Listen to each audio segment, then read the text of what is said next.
तिम्रै माया बोकी यहाँसम्म आए।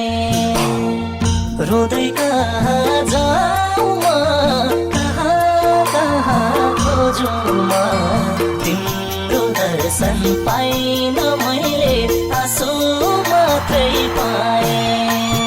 तिम्रै याद भरेर मिठा मिठा कल्पना गरेर मनमा तिम्रै माया बोकी यहाँसम्म आए। रुँदै कहाँ जाऊ म, कहाँ कहाँ खोजौँ म, तिम्रो दर्शन पाइन मैले,